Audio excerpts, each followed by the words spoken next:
திருவடி போற்றி போற்றி. வஞ்சகமில் பரமார்த்த குருவே சொன்ன வழிகள் அறிந்தேன் இனியோர் வசனம் கேளீர். சஞ்சலமற்றகண்ட பூரணமாய் சித்தம் ததாகாரமாவதன்றோ சமாதியோகம். உஞ்சலையொத்தலைவது தன் சுபாவமாகி ஒரு கணத்தில் பல உலகாய் உதிக்கும் இந்த நெஞ்சகம் வத்து விலசையா நிவாத தீபத் நிலையடைவதப்படியோ நீர் சொல்வீரே. கைவல்ய நவநீதத்தினுடைய 15வது பாடல், சந்தேகம் தெளிதல் படலத்திலே 15வது பாடல்.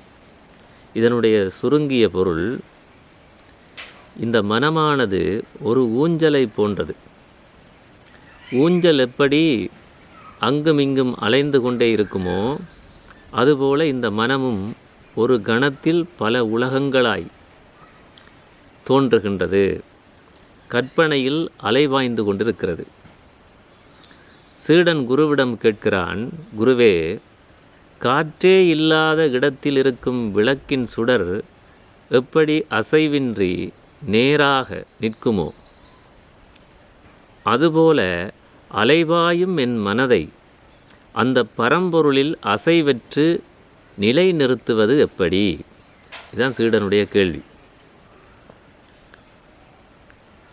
இதனுடைய சாரம், மனதின் சுபாவமே அலைவதுதான்.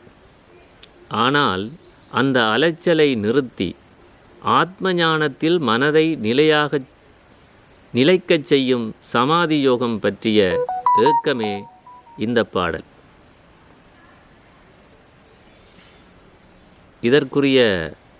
இதற்கு குருநாதர் என்ன பதிலளிக்கிறார் என்பதை நாம் அடுத்த காணொளியில் பார்க்கலாம். திருவடி போற்றி போற்றி.